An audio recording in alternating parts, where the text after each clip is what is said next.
আমার বই ভোট আপনারা লয়ে যাবেন, এই সুযোগ আর দেওয়া যাবে না।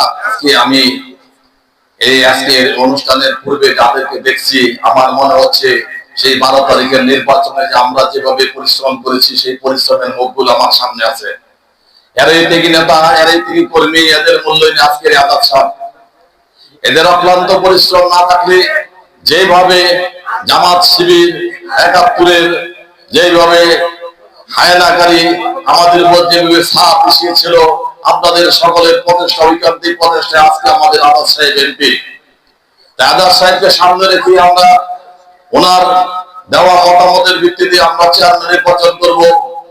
আমরা বিশ্বাস করি যারা দলের জন্য কাজ করেছে, আজহারুল ইসলাম লাবলু জেল করেছেন, মিথ্যা মামলা খেয়েছেন, নির্যাতিত নিষ্পেষিত হয়েছেন, ওনার জন্য যে নির্বাচন পরিচালনা কমিটি আসবে, জনতা ইসলাম আজাদ সাহেব কর্তৃক একটা বোর্ড হবে, নির্বাচন পরিচালনা কমিটি একটা বোর্ড হবে, মনোনয়ন বোর্ড হবে। সেই মনোনয়ন বোর্ডে আপনারা সবাই জনাব আজহারুল ইসলাম লাবলুর জন্য সুপারিশ করবেন।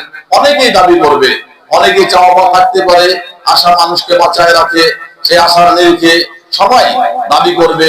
আপনারা আমাদের প্রিয় ছোট ভাই, প্রাণীয় ছোট ভাই আজহারুল ইসলাম লাবলুর জন্য বলবেন, যদি তার বিগত দিনের আন্দোলন লড়াই সংগ্রামে পরীক্ষিত হয়ে থাকে, সেদের যোগ্যতার মানদণ্ডে প্রতিষ্ঠিত হয়ে থাকেন, তাহলে হয়তো না তারা বিচার বিশ্লেষণ করে তাকে নমিনেশন দেবেন। এবং তাকে যদি নমিনেশন দেয় কিংবা অন্য যাকে নমিনেশন দেয় দলের পক্ষ থেকে, আমরা যেভাবে আজাদ সাহেবের জন্য নির্বাচন করেছি, আমরা ঐক্যবদ্ধভাবে আমরা আর হায়নাকে ক্ষমতায় বসাতে দেব না। মেরা বেলতলা একবার যায়, জাতীয় সংসদ নির্বাচনে আমরা যে ভুল করেছি, ইউনিয়ন উপজেলা নির্বাচন মেম্বারে আমরা একটা ভুল করব না। আমরা আগাম সতর্ক বাণী দিয়ে তাদেরকে বলে দিতে চাই, আর এই চিন্তাও করবেন না মাঠে আইসা আপনারা প্রতিদ্বন্দ্বী করে দাঁড়িপাল্লার মতো আমার বইয়ের ভোট আপনারা লয়ে যাবেন, এই সুযোগ আর দেওয়া যাবে না। কাজে সবাই সচেতন থাকবেন। ইনশাআল্লাহ আমাদের দাবি নেতার কাছে উপস্থাপন করব।